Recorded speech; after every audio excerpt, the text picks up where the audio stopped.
पिछली वीडियो में आपने मेरे साथ देखा था वर्ड क्या होते हैं, सेंटेंस क्या होता है और हमने ये पढ़ा था कि वोवेल क्या होते हैं, कॉन्सोनेंट क्या होते हैं, लेटर क्या होते हैं। ये सब चीज़ हम पिछली वीडियो में देख चुके हैं। आज हम देखेंगे सेंटेंस के टाइप। तो चलिए शुरू करते हैं आज की वीडियो। तो नमस्कार व्यूअर्स, मैं दीप बोगुना स्वागत करता हूँ आपका अपने यूट्यूब चैनल पे जिसका नाम है स्टडी इन दीप्स एम्पायर। तो मेनली क्या है कि हम शुरू करते हैं तो सबसे पहले जो पार्ट होते हैं, तो सेंटेंस के कितने पार्ट होते हैं ये सबसे इम्पोर्टेंट क्वेश्चन होता है। तो मेनली क्या है कि हमारे सेंटेंस 5 प्रकार के होते हैं। सबसे पहला हमारा होता है असर्टिव सेंटेंस, दूसरा हमारा होता है इंट्रोगेटिव सेंटेंस, तीसरा हमारा होता है इंपेरेटिव सेंटेंस और चौथा जो हमारा होता है वो होता है हमारा ऑप्टेटिव सेंटेंस, पांचवा होता है हमारा एक्सक्लेमेटरी सेंटेंस। ये 5 टाइप होते हैं सेंटेंस के। इसके बारे में हम थोड़ा डीप स्टडी करेंगे। उससे पहले हम ये देखते हैं कि सब्जेक्ट क्या होता है, वर्ब क्या होता है। ठीक है, तो सबसे पहले हम देखते हैं सब्जेक्ट को। तो हिंदी के वाक्यों में क्रिया के साथ कौन या किसने का उत्तर बताने वाला शब्द क्या होता है, कर्ता होता है।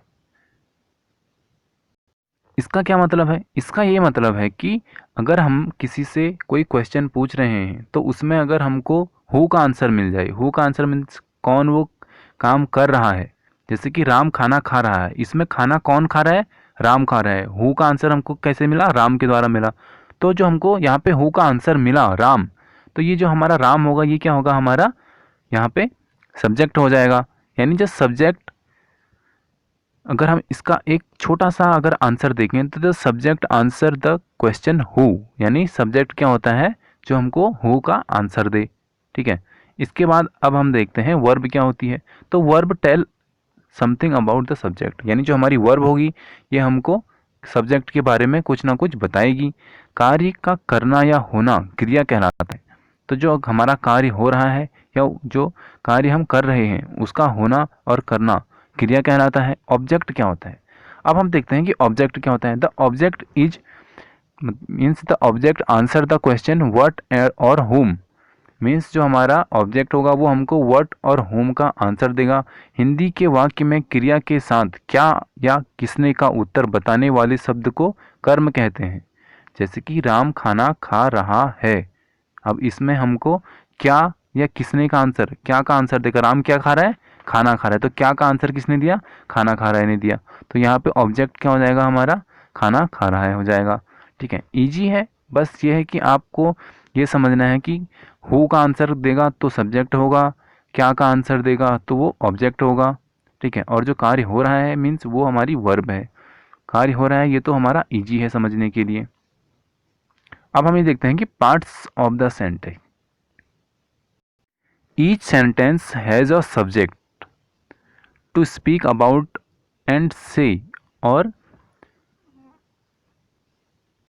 predicate something about that subject. So every sentence has 2 parts, means her subject में क्या होंगे, 2 पार्ट होंगे। जो पहला पार्ट होगा वो हमारा सब्जेक्ट होगा और जो हमारा दूसरा पार्ट होगा वो क्या होगा, हमारा प्रिडिकेट होगा। ठीक है, तो सब्जेक्ट तो हमने देख लिया, वाक्य का वह भाग जिसमें किसी व्यक्ति या वस्तु की जानकारी होती है उसको हम क्या कहते हैं, कर्ता या सब्जेक्ट कहते हैं। A person that thing, the a person and the thing about which something is said is known as subject.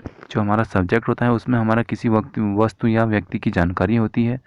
और हमारा जो प्रिडिकेट होता है ये क्या होता है, तो जो प्रिडिकेट होता है वाक्य का वह भाग होता है जो कर्ता के बारे में कुछ कहे। यानी जो हमारा कर्ता है, जो सब्जेक्ट है, उसके बारे में कुछ कहने वाला जो हमारा वाक्य होगा वो क्या होगा, हमारा प्रिडिकेट होगा।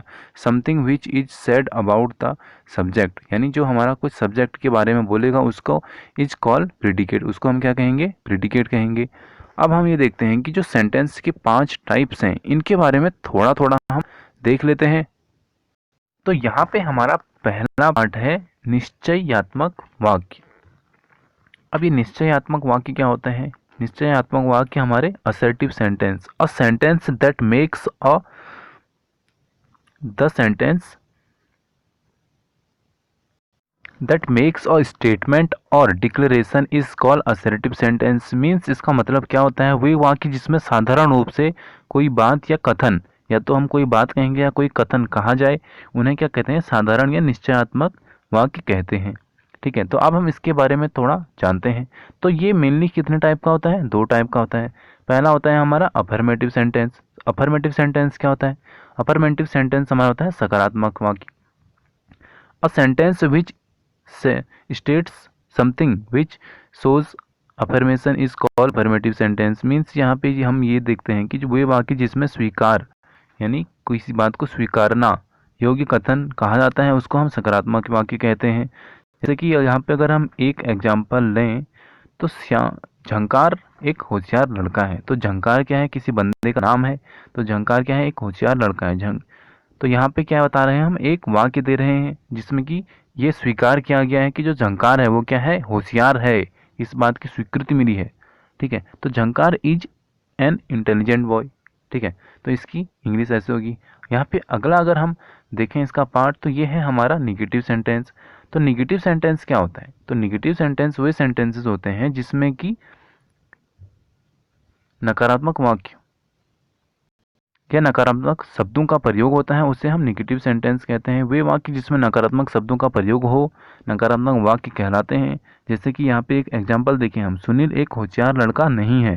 ठीक है, यहाँ पे इस बात की पुष्टि भी कि वो होशियार नहीं है। ठीक है, Sunil is not an intelligent boy.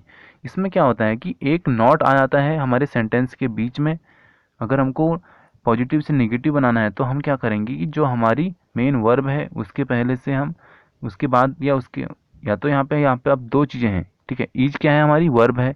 ठीक है, इस सेंटेंस में ईज हमारी वर्ब है, तो इसके पश्चात हमने क्या किया? इसके बाद हमने नॉट लगाया, यानी जो हमारा निगेटिव सेंटेंस है, निगेटिव वर्ड हमने नॉट लगाया तब वो सेंटेंस ही हमारा निगेटिव हो गया। तो निगेटिव वर्ड होते हैं जैसे नॉट, नॉर, नेदर, आइदर, ऐसे हमारे कुछ ही निगेटिव वर्ड होते हैं।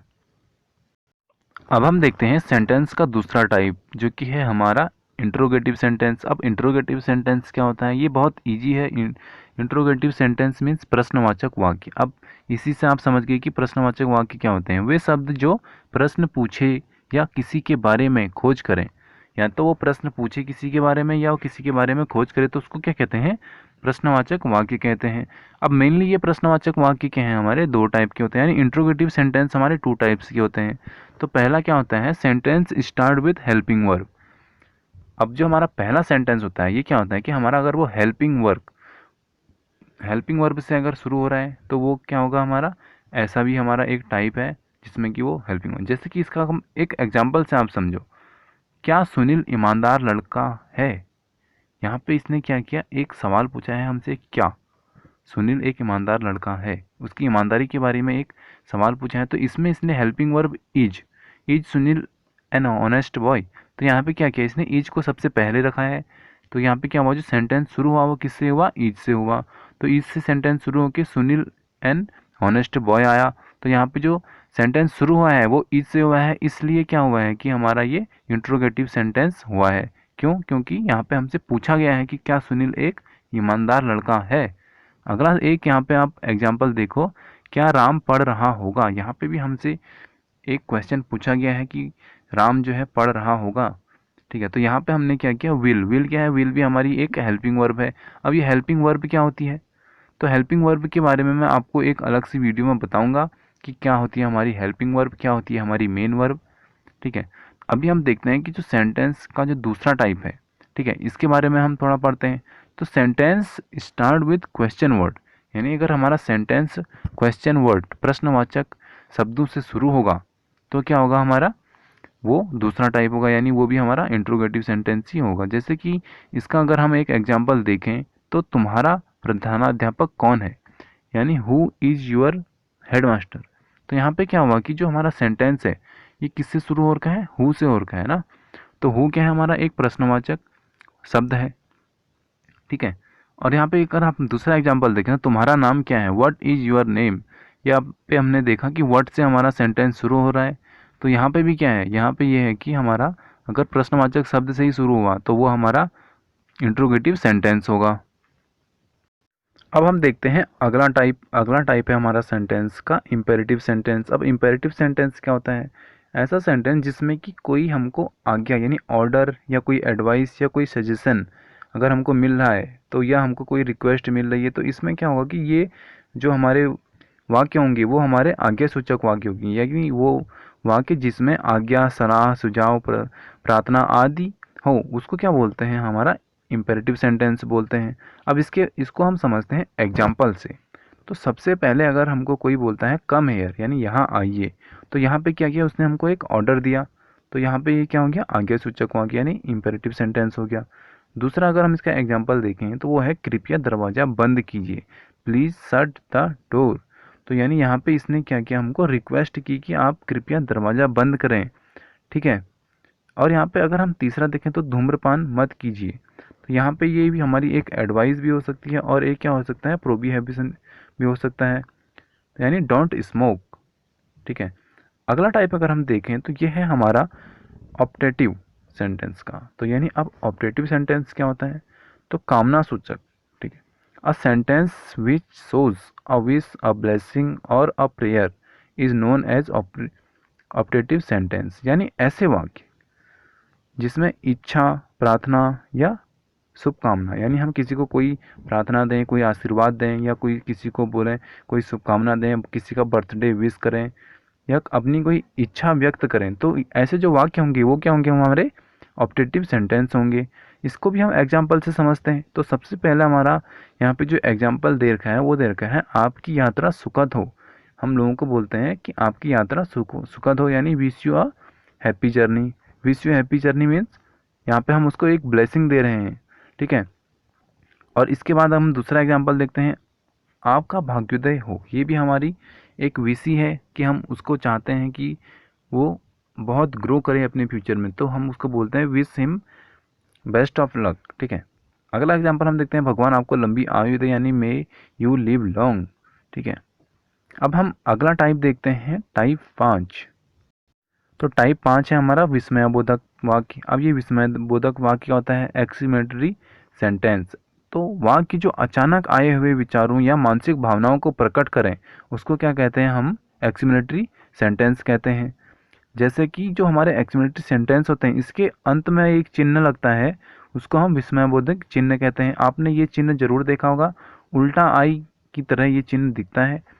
तो इसको भी हम एग्जाम्पल से समझते हैं कि हमारी जो रैंडम हमारे मुंह से जो छूटते हैं भावनाएं या विचार जो हमारे रैंडम मुंह से छूटते हैं वो उन्हीं को हम क्या कहते हैं, विस्मयबोधक वाक्य कहते हैं। तो सबसे पहला वाक्य यहाँ पे है वाह वाह, ठीक है। हम किसी को शाबाशी देते हैं तो हम बोलते हैं वाह वाह, हमारी टीम मैच जीत गई। तो यहाँ पे इंग्लिश में हमको ये बोलना हो तो हम बोलेंगे hurray our team has won the match, ठीक है। तो यहाँ पे जो हुर्रे है, ठीक है, तो ये हुर्रे क्या है, हमारा विस्मयबोधक सेंटेंस का एक शब्द है, ठीक है। तो ये हम अगला आप सेंटेंस देखें, ओह अनिल यहाँ है। तो यहाँ पे हमने ओह यानी ये ओह जो है हमारे मुंह से, हमने अनिल को देखा तो हमारे मुंह से अचानक निकला कि अनिल यहाँ पे है ओह। तो हमने ओ क्या हुआ कि अचानक हमारे मुंह से निकला, तो अचानक अगर हमारे मुंह से निकला तो क्या होगा, हमारा एक्सीमेटरी वर्ड होगा। अगला हम देखते हैं एग्जाम्पल ऑफ उड़ीसा में लोग क्यों मरे।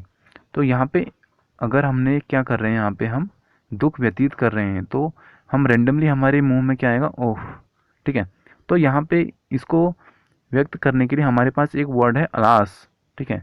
Alas many people died in Odisha, ठीक है। तो यहाँ पे जो अलास है इसके बाद जो चिन्ह लगा है एक्सीमेटरी का, यहाँ पे ये दर्शाता है कि ये जो सेंटेंस है ये एक्सीमेटरी सेंटेंस है।